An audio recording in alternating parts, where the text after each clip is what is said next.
I don't think it was necessarily anything dodgy there. It's a little Mm. bit unfortunate, but I do think, like, you know, so with social media, everything gets blown out of proportion, right? So Wow. people will use that as an excuse to be catty. I think the one thing that I saw that I despised is this whole narrative of like, oh, of course, it's a women's tournament. They're going to have like random unprofessionalism going on. Of course, this is what happens when we let women play Valorant. And I was furious when I saw that.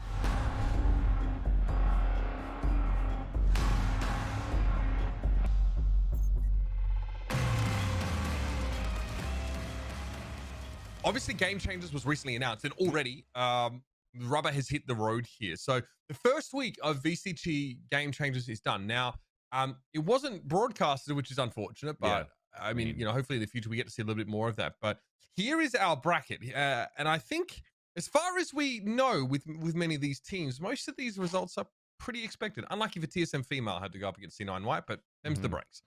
But they still qualify, right? So it's not too bad. I think it's unlucky for anybody to go up against C9 White right now. Like you said, the games weren't streamed, and we kind of saw info here and there. But I do feel like C9 White are probably going to storm this tournament by a country mile. I do think there's a bit of a disparity there right now. That's not to say that the teams aren't good. It's just to say that they are very, very, very good. C9 White, as in. So I would be extremely surprised to see anybody even come close to these girls. And I wouldn't even be surprised, I know I'm kind of saying it very preemptively, that they go through the whole of this week in the tournament and not drop a single map. Like, I don't see a world where that happens. I could agree with that. I could agree with that. I mean, there are, in fairness, there are some of these teams are forming now with like pretty highly regarded names from FPS in the past, right? Yeah. I think like TSM is headed up by Kath, who obviously has quite a long history in Counter-Strike and such. So, I mean, we'll have to see just how much that grind in Valorant is worth. I remember talking to Dream. He came on the show, and it definitely seemed like he was like, yeah, we'll compete in this if we have time, aside from, you know, the regular grind and the scene. So it's nice that C9 White can get involved. I think now everyone's experiencing, you know, what it is to go up against a team that's constantly rubbing shoulders with like the tier 2, tier 1 teams in a lot of the NSG run tournaments. And as we say that, like, is it a bad thing if C9 White is going to win everything with like 2 zeros all across the board, and even if it's a BO5 3-0? I personally don't believe so, because it's nice that already in a game you might even have an era in the female category, just as Astralis was at some point last year or 2 years ago in CSGO. SK was a long time ago, basically in Counter-Strike 1.6, the SK ladies as well. Even you're looking at Team Secret, who are now exit for CSGO currently. It's nice to have a team that's always dominating in a certain category, and that's also going to elevate the competition within this category for the female scene in Valorant. I think so too. And I also think it's an easy team to sort of get into, right? So if you're someone that has absolutely zero knowledge of the female scene, heck, you might not even know Valorant that much, this is such an easy team to support. And you want to, at this stage of the competition, you want to support the team that's always winning. We saw that, you know, in Europe, everybody was a G2 fan or a Liquid fan in the beginning. So I think it's, yeah, exactly. And yeah, TSM Sentinels, right? So I think it is a good thing. Obviously, eventually we'd want to see competition, but I don't think we can expect that. I don't think we can expect like a super close 3-2 grand finals where C9 White sort of just edges it, right? Because I think that's just a little bit silly at this point. Yeah.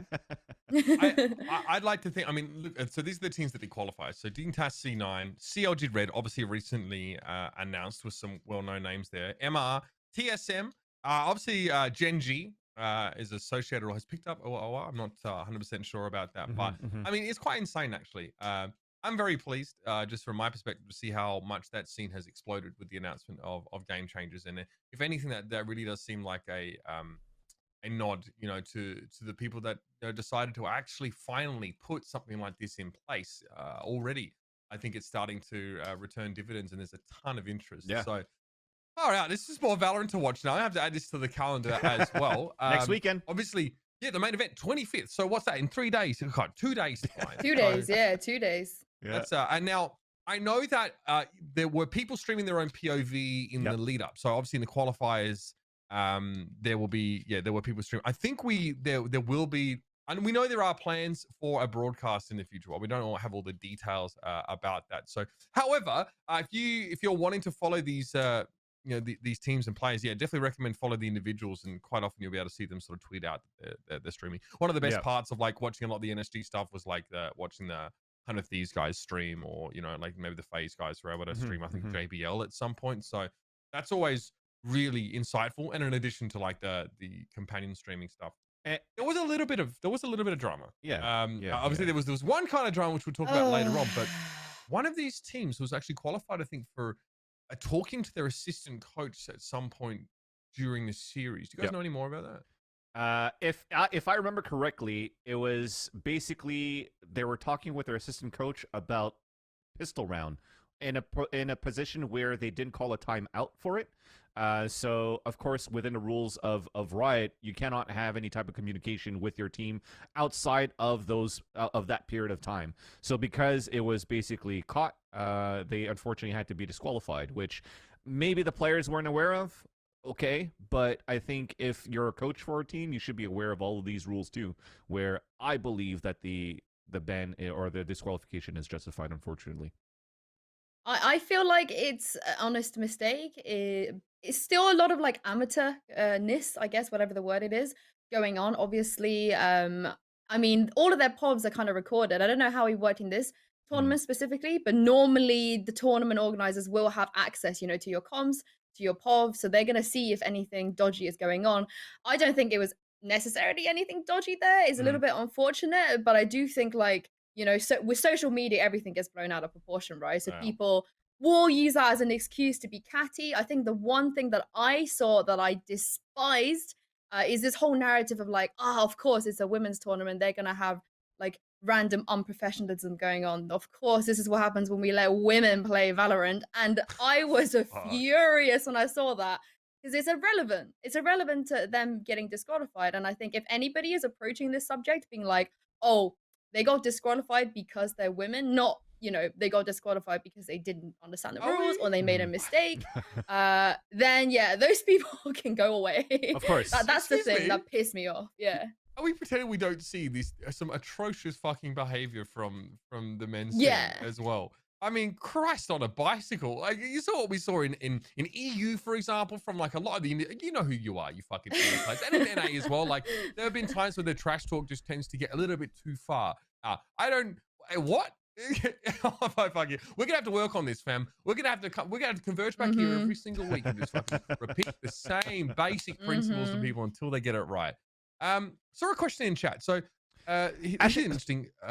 Razor asks in chat a legit question: why do we call it the female scene and not the women's scene? Obviously not something I've thought about too much at length. Do you have any thoughts, Sinsu? I think it's both. I think it's probably more commonly, I'd say, a sports thing, right? As we do, like, we tend to lend a lot of the things that we have in esports from what the sporting world call their, I guess, women's or female scene. I have seen both of those sort of terminologies being used. Could even be like a region thing. I don't know if in Europe and in North America it differs. Sure. But I don't think, as long as it's not like, blatantly offensive or blatantly trying to discriminate, I personally don't have a preference. Yeah. That's fair. Yeah. I'm just trying to wrinkle my smooth brain a little bit here as we start to deal with some more of this terminology. Oh my God. We'll be here forever. I'm just going to do this every 5 seconds. I just started skincare yesterday with my wife's suggestions. I can't have those wrinkles yet. Yeah. Oh my God, wait, am I the youngest here? I'm never the youngest anywhere. Like ever. I'm 29, so 37. There you go. Wow. I'm actually the youngest. Holy moly, we're actually kind of boomer on this show. I mean, this is kind of helping us out here, but no, I'm barely. But I mean, I do a show with Mitch, man, and Mitch just turned 23, so Oh my God. That. Oh shit. I thought he was just short, but he's young. Okay, fair enough. Fair enough.